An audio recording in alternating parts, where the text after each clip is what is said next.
Halo semuanya, pada kesempatan kali ini kita akan belajar bersama-sama mengenai ciri-ciri makhluk hidup. Tahukah kamu bahwa kegiatan yang dilakukan oleh manusia, hewan, dan tumbuhan tidaklah sama? Tetapi untuk gejala yang ditunjukkan oleh manusia, hewan, dan tumbuhan adalah sama. Gejala atau ciri yang ditunjukkan oleh makhluk hidup antara lain sebagai berikut. Untuk ciri-ciri makhluk hidup diantaranya yaitu bernapas, peka terhadap rangsang, regulasi, tumbuh dan berkembang biak, ekskresi, adaptasi, bergerak, dan memerlukan makanan. Yang pertama mengenai bernapas.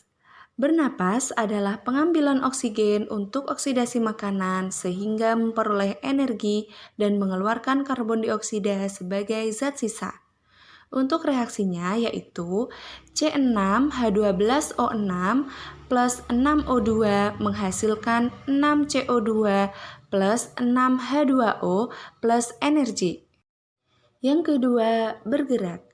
Bergerak merupakan perubahan posisi baik seluruh tubuh atau sebagian yang disebabkan oleh adanya tanggapan terhadap rangsang gerak aktif pasif.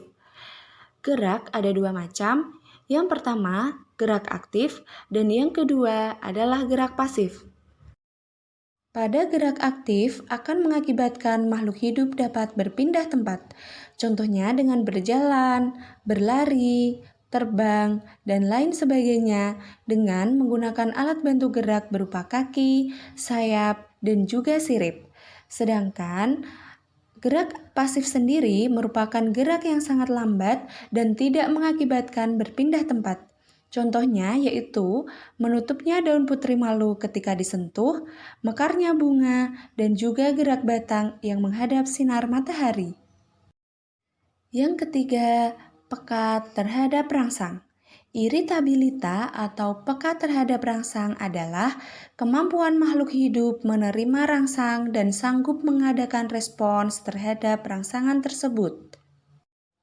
Kemudian, untuk iritabilitas ada dua macam. Yang pertama pada manusia dan hewan, dan yang kedua pada tumbuhan. Pada manusia dan hewan, rangsangan ditanggapi melalui alat indera. Contohnya, lidah dapat merasakan rasa manis, asam, pahit, dan asin. Sedangkan pada tumbuhan, terjadi karena adanya rangsangan zat kimia, gaya, gravitasi bumi, cahaya, air, dan juga sentuhan. Contohnya, daun putri malu akan mengatup bila disentuh. Kemudian contoh yang lain yaitu tumbuhnya batang tumbuhan ke arah sinar matahari. Yang keempat, memerlukan makanan atau nutrisi.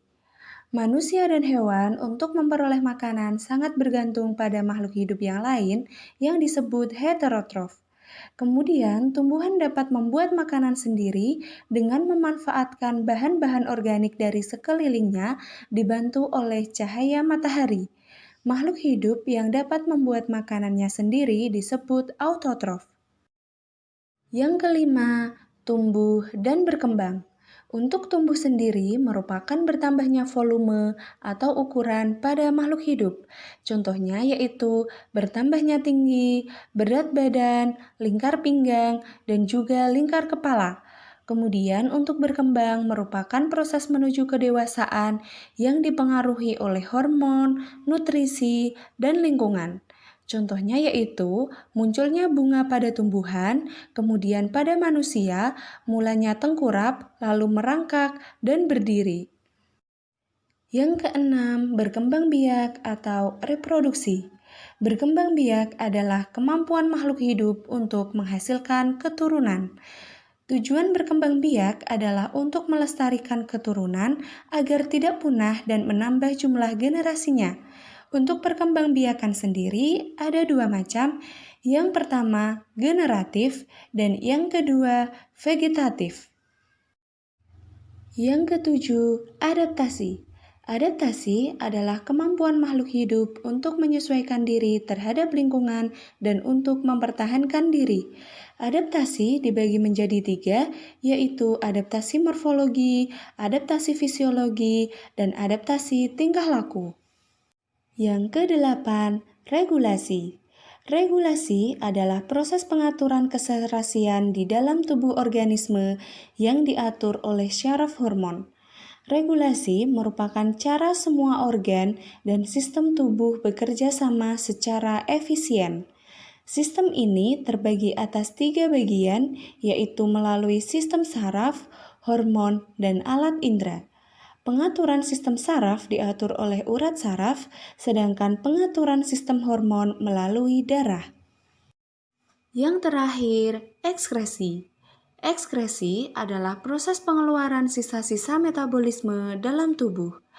Dalam proses oksidasi makanan, selain menghasilkan energi, tubuh organisme juga menghasilkan zat sisa yang harus dikeluarkan dari tubuh. Apabila tidak dikeluarkan, dapat membahayakan tubuh kita.